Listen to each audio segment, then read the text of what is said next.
আমরা একদম বাংলাদেশ সেনাবাহিনীর প্রতি আমাদের ওইটুকু পূর্ণ শ্রদ্ধা সম্মান রেখেই বলছি, এই বিষয়ে তদন্তের জন্য বৈষম্যবিরোধী ছাত্র আন্দোলনের কাউকে হোক, বিএনপির, জামায়াতের, এনসিপির যে কাউকে হোক, তাদেরকে জিজ্ঞাসাবাদ করা যেতে পারে, অবশ্যই প্রয়োজন।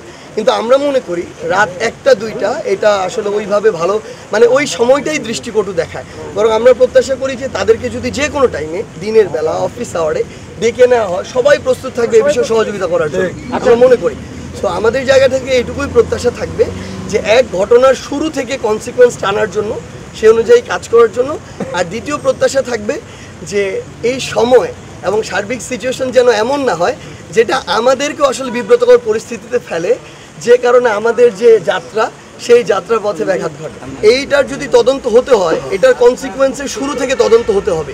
বিশ্বমানের থার্মিক্স রড, সালাম স্টিল থার্মিক্স, দেশের একমাত্র থার্মিক্স রড। যে আওয়ামী লীগ নিষিদ্ধ হলো, জাতীয় পার্টি এখনো নিষিদ্ধ না কেন? 1।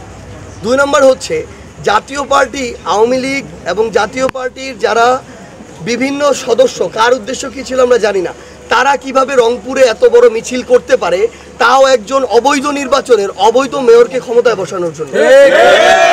তৃতীয়ত, অন্য দলের নেতাকর্মীরা যখন তাদের জায়গা থেকে এখানে বিক্ষোভ মিছিল করে, সেই বিক্ষোভ মিছিলে কারা প্রথম সশস্ত্র হামলা চালিয়েছে, যদি তদন্ত বা অনুসন্ধান করতে হয়, প্রথমে সেটা করতে হবে। মামলা হলে প্রথম তাদের বিরুদ্ধে হবে, গ্রেপ্তার করলে প্রথম তাদেরকে গ্রেপ্তার করবে।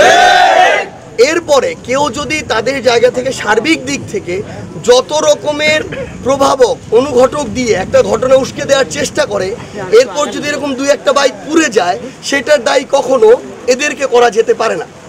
আমরা আমাদের জায়গা থেকে মনে করি তারপরও এই যে বিশৃঙ্খলা যেটা হয়েছে, এটা আমরা প্রত্যাশা করি না। আমরা প্রত্যাশা করি না যে কোনো জায়গায় একটা বাইক কেন, কোনো একটা পাতাও অকারণে পুড়ে যাবে, এটা আমরা প্রত্যাশা করি না। সেই জায়গায় আমরা মনে করি যে রংপুরের স্থিতিশীলতা আমরা সবাই চাই, এবং বাংলাদেশ সেনাবাহিনী অভ্যুত্থানের পর থেকে এখন পর্যন্ত আইন শৃঙ্খলা রক্ষায় একটা গুরুত্বপূর্ণ ভূমিকা পালন করছে। আমরা প্রত্যাশা করি এখানের আইন শৃঙ্খলা রক্ষার জন্য সেনাবাহিনী বা পুলিশ সহ যারা আছেন, তারা তাদের জায়গা থেকে যৌথভাবে এই কাজটা করে যাবেন।